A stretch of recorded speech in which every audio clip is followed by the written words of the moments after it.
হরে কৃষ্ণ। জয় শ্রীল প্রভুপাদ, জয় শ্রী গুরু গৌরাঙ্গ।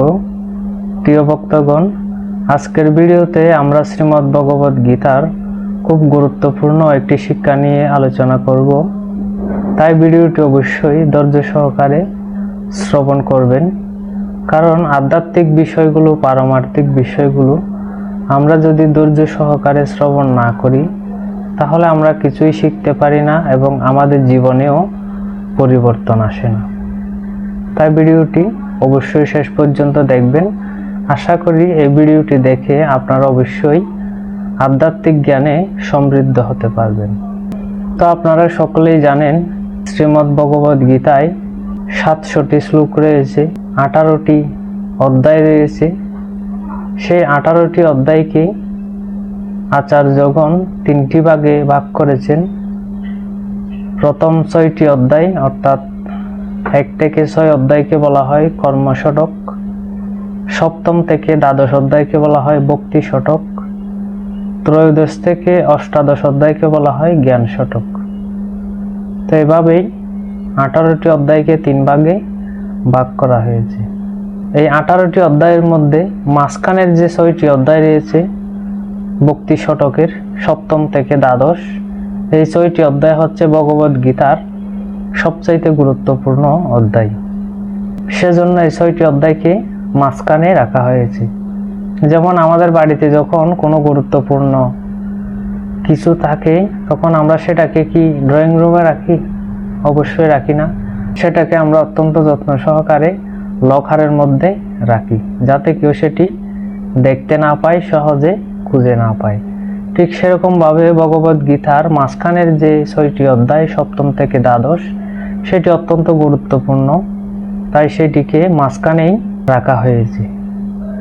আবার এই 6টি অধ্যায়ের মধ্যে সপ্তম, অষ্টম, নবম, দশম, একাদশ, দ্বাদশ, এই 6টি অধ্যায়ের মধ্যে মাঝখানের যে একটি অধ্যায় রয়েছে নবম অধ্যায়, সেটি হচ্ছে ভগবদ গীতার সবচাইতে গুরুত্বপূর্ণ অধ্যায়। এবং সে অধ্যায়ের মধ্যে 34 নম্বর যে শ্লোক, সেটি হচ্ছে ভগবদ গীতার সর্বশ্রেষ্ঠ শ্লোক। সেজন্য সেই শ্লোকটি ভগবদ গীতায় 2 বার বলা হয়েছে।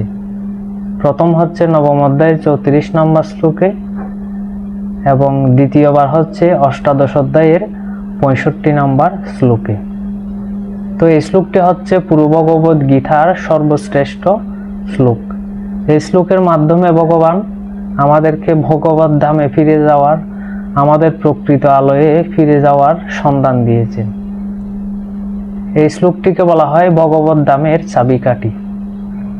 এই শ্লোকটির মাধ্যমে আমরা ভগবদ ধামে প্রত্যাবর্তন করতে পারি। এই শ্লোকে ভগবান 4টি নির্দেশ আমাদেরকে দিয়েছেন। সেই 4টি নির্দেশ আমরা পালন করলে এই দুঃখপূর্ণ জগৎ থেকে আমরা চিন্ময় জগৎ গোলক বৃন্দাবনে ফিরে যেতে পারবো।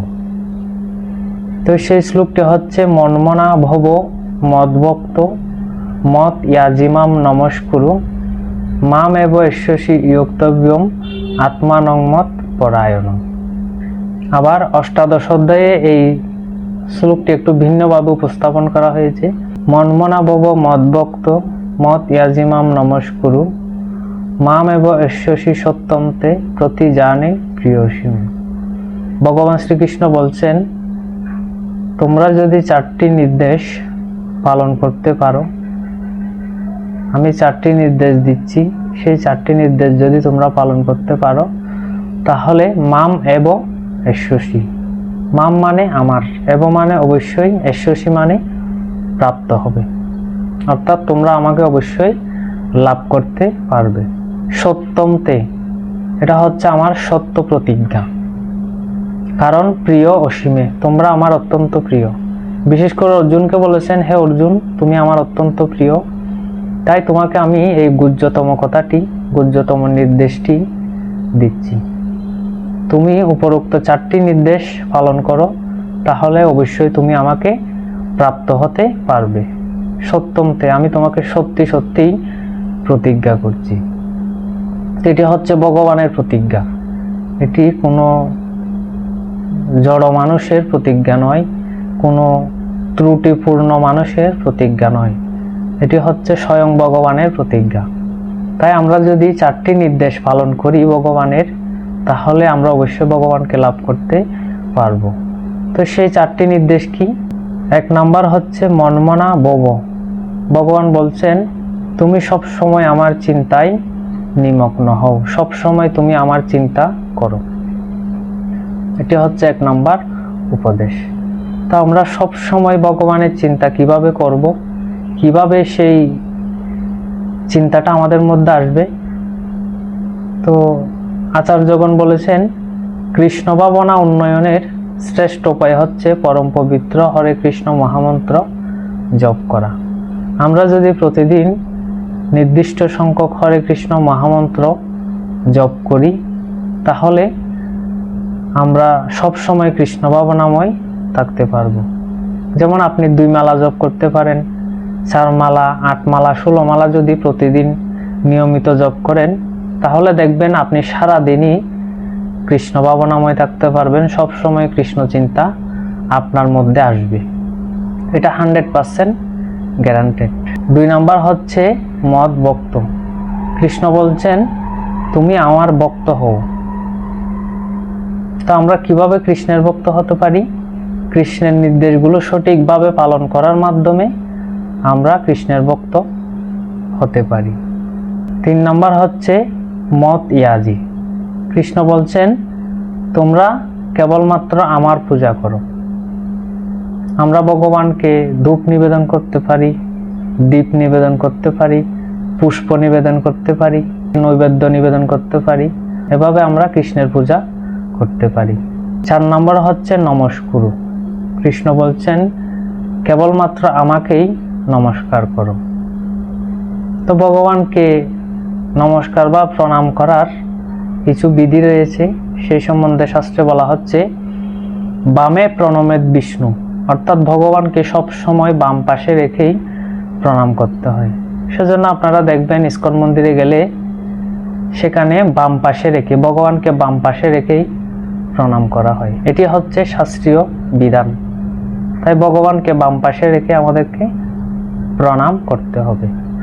তাহলে 1 নাম্বার হচ্ছে সব সময় ভগবানের চিন্তা করা, 2 নাম্বার ভগবান শ্রীকৃষ্ণের ভক্ত হওয়া, 3 নাম্বার ভগবান শ্রীকৃষ্ণের পূজা করা, 4 নাম্বার ভগবান শ্রীকৃষ্ণকে প্রণাম করা। তো এই 4টি কাজ যদি আমরা প্রতিদিন করতে পারি, তাহলে আমরা অবশ্যই ভগবানের ধামে ফিরে যাব। ভগবান আমাদেরকে অবশ্যই ভগবানের ধামে ফিরিয়ে নিয়ে যাবেন, সেটি ভগবান প্রতিজ্ঞা করেছেন। তাই আমাদের প্রত্যেকেরই কর্তব্য হচ্ছে এই 4টি নির্দেশ অত্যন্ত নিষ্ঠা সহকারে পালন করা। হরে কৃষ্ণ কৃষ্ণ কৃষ্ণ হরে হরে, হরে রাম রাম রাম হরে হরে। জয় শ্রীল প্রভুপাদ, জয় শ্রী গুরু গৌরাঙ্গ।